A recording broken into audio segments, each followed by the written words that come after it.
और लिखा है जब बपतिस्मा यीशु मसीह ने लिया तो उस जगह पर आत्मा उनके जीवन में उतरा, और जब आत्मा उनके जीवन में उतरा तो सब कुछ बदल गया। बाइबल कहती है कि उनकी प्रार्थनाएं बदल गई, उनका जीवन बदल गया, सोच और उद्देश्य बदल गया। बाइबल कहती है उस समय से यीशु मसीह प्रीच करना शुरू कर दिए और उस समय से बीमारों को चंगा करना शुरू कर दिए। उनकी चर्चा बढ़ना शुरू हो गई, लोगों ने जानना शुरू कर दिया कि यीशु मसीह आखिर कोई है इस धरती पर। हालेलुया। 30 साल तक, आप जानते हो यीशु मसीह की सेवकाई सिर्फ 3.5 साल तक हुई। बस इतना लंबा पीरियड यीशु मसीह ने जिया, नॉर्मल लाइफ। 30 साल तक कोई नहीं जानता था कि यीशु उद्धार करता है, यीशु चमत्कार करने वाले हैं, यीशु चंगा करने वाले हैं, कोई नहीं जानता था। लेकिन 3.5 साल की सेवकाई के दौरान यीशु पूरी दुनिया पे छा गए। आज 400 करोड़ लगभग खुदा के मानने वाले लोग हैं और पूरी धरती पर लगभग 800 करोड़ लोग हैं। हालेलुया। आधी दुनिया खुदा के अनुयायी बन गई है। कारण क्या था? 3.5 साल की सेवकाई सिर्फ यीशु मसीह ने की। लिखा है कि उन्होंने आत्मा की पूरी बात समझा और माना। यीशु के ऊपर अभिषेक किया गया और आत्मा दिया गया, और उसी आत्मा के द्वारा जब यीशु मसीह चले उनकी सेवकाई प्रभावशाली हुई। वो जब बोलते थे तो लोगों का हृदय छिदता था।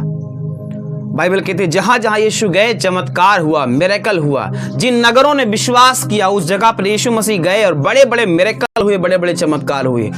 लेकिन इसके पहले हमने सीखा कि यीशु मसीह आत्मा की बात को माने, आत्मा की गाइडेंस में वो चले। जब उन्होंने मन फिराया, कहने का मतलब कि एक धार्मिकता पूरी करनी थी, बपतिस्मा लिया।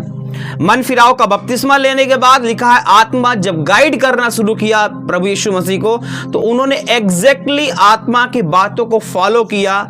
ना उन्होंने दाएं किया ना बाएं किया, एग्जैक्टली आत्मा की बात को फॉलो किया। अब हम अपने जीवन में अगर देखना चाहते हैं सामर्थ, अभिषेक, हम देखना चाहते हैं जयवंत जीवन, शैतान हारा हो आपके जिंदगी में, हर कहीं शैतान नाश हो जाए आपके जिंदगी से, आपके परिवार से, तो उसी यीशु के पीछे हमें चलने की जरूरत है। उसने कहा मैंने तुम्हें एक नमूना दिखाया है, और वो नमूना यह था कि यीशु मसीह आत्मा की चाहत रखे। और लिखा जब बपतिस्मा लिया आत्मा शारीरिक रूप से कबूतर के समान उतरा, और जिस दिन से आत्मा उतरा उस दिन से लाइफ कभी सेव न रही। लिखा जब वो जब जंगल को गए आत्मा से भरे हुए, फिर जब जंगल में प्रार्थना की, फास्टिंग्स किए, अपने शरीर को मारा कूटा, आत्मा की गाइडेंस में चले, शैतान परीक्षा करने का प्रयास किया, पाप में गिराने का प्रयास किया, लेकिन यीशु ने अवॉइड किया उन बातों को, यीशु ने मना किया शैतान की बातों को। लेकिन जब यीशु मसीह जंगल से वापस आए तो आत्मा की सामर्थ से भरे हुए थे, अभिषेक से भरे हुए थे। उस समय लिखा गलील में उनकी चर्चा फैल गई, आसपास के देशों में चर्चा फैल गई, और लिखा उस समय मिरेकल होना शुरू हुए, उस समय से चमत्कार होना शुरू हुए। क्योंकि बाइबल कहती है परमेश्वर का राज सिर्फ बातों में नहीं है वरन सामर्थ्य में है। अगर आप सिर्फ बातें करना चाहते हो यीशु मसीह की, तो आप संपूर्ण छुटकारे में चल नहीं सकते। सिर्फ बातें करके पूरा फैमिली नहीं बचा सकते अपनी, सिर्फ बातें करके किसी को आप खुदा के गॉस्पेल को प्रीच करके उसे खुदा के राज में नहीं ला सकते। क्योंकि बातों के साथ साथ सामर्थ्य भी चाहिए, अभिषेक भी चाहिए। हालेलुया। और वो अभिषेक मिलेगा आत्मा की गाइडेंस में। जब आप आत्मा की अगुवाई में चलोगे, बाइबल कहती है आत्मा जब आया सब कुछ चेंज हो गया, पूरी मिनिस्ट्री चेंज हो गई, पूरी सेवकाई चेंज हो गई। और अगर आज तक आप आत्मा के चलाए नहीं चल रहे हो, इसका मतलब यह है कि जीवन सूखा सूखा सा है, वहां कोई सामर्थ्य नहीं। लेकिन आज आपको कहना है खुदा से कि परमेश्वर मेरा जीवन सूखा ना रहे, वरन मेरा जीवन चमत्कारों से, अभिषेक से, मिरेकल से भरा हुआ होना चाहिए। हम एक वचन पढ़ेंगे आपके लिए। बाइबल कहती है प्रेरित 1 अध्याय और उसके 8 पद में लिखा हुआ है, परंतु जब पवित्र आत्मा तुम पर आएगा तब तुम सामर्थ पाओगे, और यरूशलेम और सारे यहूदिया और सामरिया में और पृथ्वी की छोर तक मेरे गवाह होगे। हालेलुया। कब गवाह होगे? जब आत्मा आएगा। इसलिए प्रभु ने कहा यरूशलेम में ही ठहरे रहना, तुम रुके रहना उस स्थान में जब तक आत्मा तुम्हें ना मिल जाए, तब तक खुदा के कामों के लिए नहीं जाना। हालेलुया। यीशु का जीवन देखो, जब तक आत्मा नहीं आया, जब तक आत्मा की सामर्थ नहीं आई, उन्होंने गॉस्पेल प्रीच करना शुरू नहीं किया, क्योंकि उनको मालूम है बिना स्पिरिट के, बिना आत्मा के मेरी सेवकाई सूखी सूखी से होगी। बिना आत्मा के मैं कोई चमत्कार नहीं कर पाऊंगा, बिना पवित्र आत्मा के कोई अगुवाई नहीं मिलेगी। मुझे क्या करना है जीवन में, कहां जाना है, कोई अगुवाई बिना स्पिरिट के नहीं आती। लेकिन यीशु ने कहा कि तुम इंतजार करना, यरूशलेम में ठहरे रहना, अपने जीवन को पवित्र करके, अपने जीवन को शुद्ध करके, अपनी लाइफ को मेंटेन करके, अपनी प्रेयर लाइफ को मेंटेन करके, वो कहता ठहरे रहो यरूशलेम में और आत्मा की बाट जो होते रहो। जिस दिन आत्मा तुम पे उतरेगा और आत्मा की सामर्थ से भर जाओगे, उस दिन लाइफ कभी सेव न रहेगी। यीशु मसीह के नाम में लाइफ में बदलाव होना शुरू हो जाएगा। हालेलुया, बोलो यीशु मसीह की।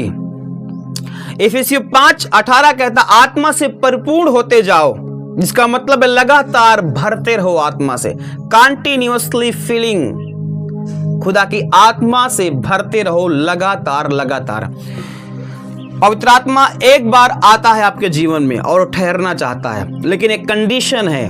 भजन संहिता 51 क्या कहता है? दाऊद कहता है, हे परमेश्वर अपनी आत्मा को मुझसे अलग न कर।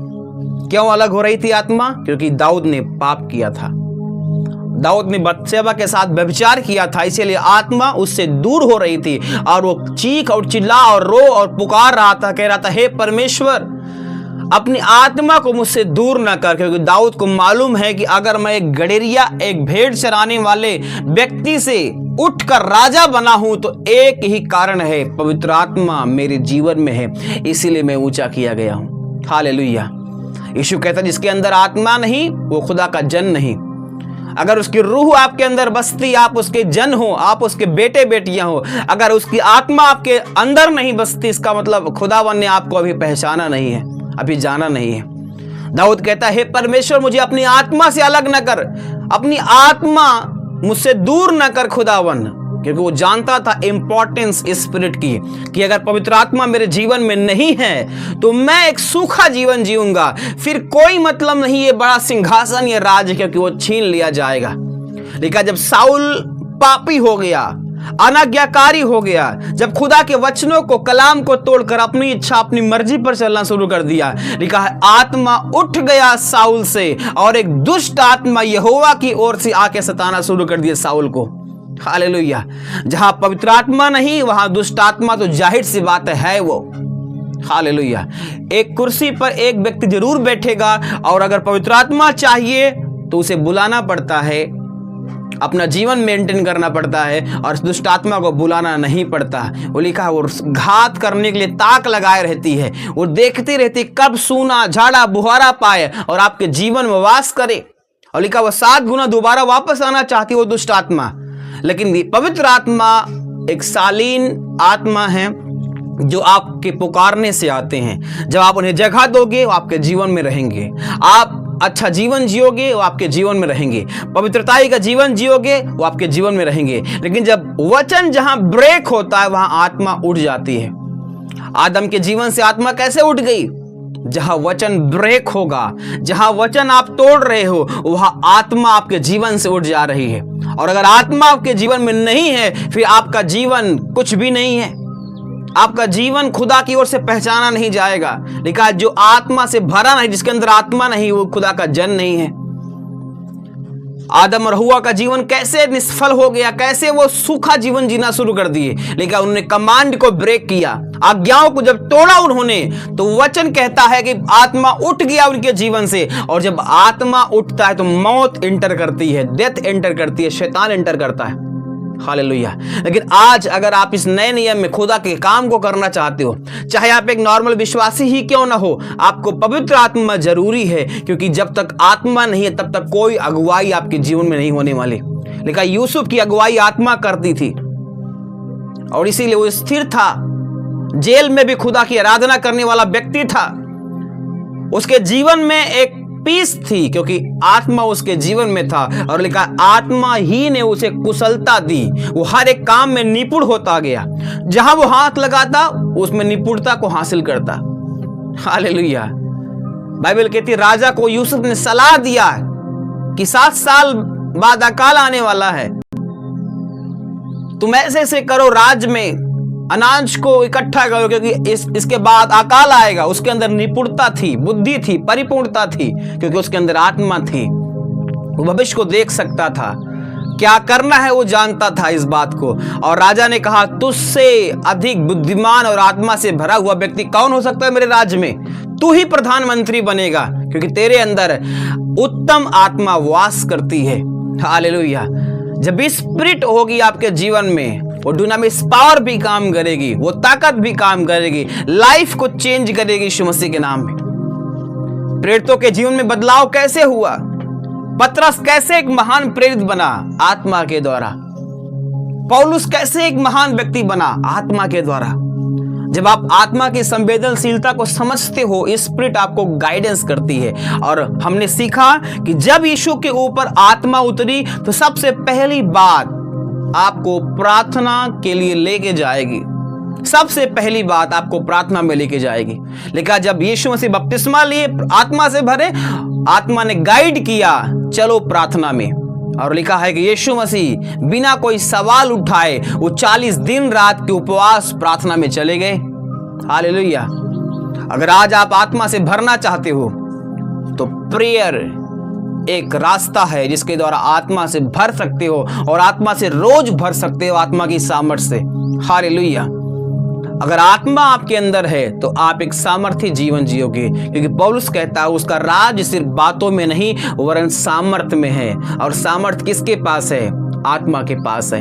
लेकिन वही आत्मा सबके अंदर अलग अलग वरदान भरता है, दान भरता है। किसी को भविष्यवाणी करने का, किसी को सामर्थ्य के काम करने का, किसी को चंगा करने का वरदान देता है, किसी को प्रीच करने का, किसी को विश्वास का वरदान देता है। वो वही आत्मा जिसके पास सब कुछ है आपके जीवन के लिए, अगर आप उसके लिए संवेदनशील नहीं हो, उसके लिए अगर आप पवित्रताई का जीवन नहीं जी रहे हो, फिर वो आत्मा आपकी लाइफ में कभी काम नहीं कर सकती। साउल का जीवन क्यों राजा के पद से नीचे उतरकर एक बीमार व्यक्ति वो क्यों बन गया? क्योंकि उसने आज्ञाओं को ब्रेक किया। उसने नहीं समझा आत्मा की कीमत को, पवित्र आत्मा की कीमत को। और लिखा है उसने अपनी बुद्धि, अपनी समझ लगाई। जो खुदा ने कहा उसे नहीं माना, बल्कि अपने समझ, अपनी बुद्धि से चला। और लिखा आत्मा उठ गया साउल के जीवन से। जब साउल के जीवन से आत्मा उठा तो क्या मिला उसे? रिजेक्शन मिले, बदनामी, बेइज्जती मिली। उसके खुद के लोग उसके खिलाफ हो गए। यहां तक उसका खुद का बेटा जिसको उसने जन्म दिया, उसका बेटा भी उसके अगेंस्ट में था, उसके खिलाफत में